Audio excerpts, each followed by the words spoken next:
Olympics లో దేశం నుంచి ఎక్కువ పతకాలు సాధించాలనే ఉద్దేశంతో ప్రజాప్రభుత్వం ప్రణాళిక ప్రకారం ముందుకు వెళ్తోందన్నారు విప్ ఆది శ్రీనివాస్. ఇక సీఎం కప్ పేరిట రాష్ట్రంలోని గ్రామ స్థాయి నుంచి ప్రతిభ ఉన్న క్రీడాకారులను వెలికితీసేందుకే కృషి చేస్తున్నట్లు తెలిపారు.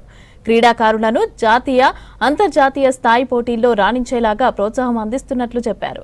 రాజన్న సిరిసిల్ల జిల్లా కేంద్రంలో జిల్లా యువజన క్రీడల శాఖ ఆధ్వర్యంలో సీఎం కప్ టార్చ్ ర్యాలీని ప్రారంభించారు ప్రభుత్వ విప్ ఆది.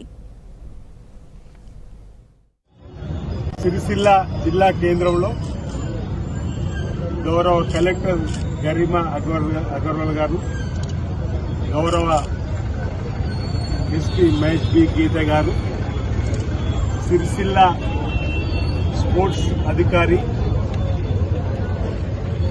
సిరిసిల్ల పట్టణ ప్రముఖులు, విద్యార్థులు, క్రీడాకారులు, పాత్రికేయ మిత్రులు అందరి సమక్షంలో కూడా సీఎం కప్ టార్చ్ ర్యాలీని ఈరోజు ఇక్కడ ప్రారంభం చేసుకోవడం జరిగింది.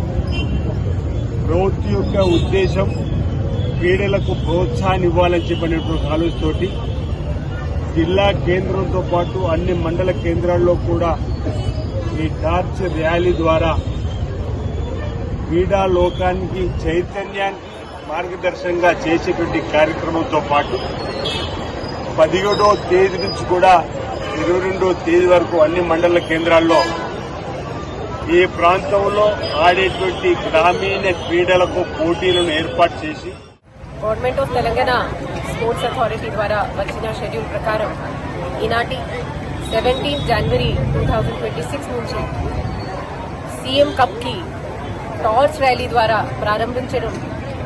చేయడం జరిగింది. ఇవాళ ఈ టార్చ్ ర్యాలీ కొరకు మేము ఇక్కడ సిరిసిల్ల టౌన్ నుంచి స్టార్ట్ చేశాము. ఒక ప్రత్యేకంగా స్పోర్ట్స్ క్యాంపెయిన్ వెహికల్ ఎంగేజ్ చేశాము. ఈ టార్చ్ ర్యాలీ ఇక్కడ నుంచి వేములవాడ ఒక మండల్ కవర్ చేసి లాస్ట్ లో 6 PM వరకు రుద్రాంగి మండల్ కవర్ చేసి మళ్ళీ ఇక్కడికి వచ్చేస్తుంది. సో ఈ రూపంలో ఇవాళ ఒక రోజులో మేము మా జిల్లాలో ఉన్న అన్ని 12 మండలాలు కవర్ చేయగలుగుతాము. మేము ప్రతి ఒక్క స్పోర్ట్ లో మా జిల్లాకి టీం తయారు చేసి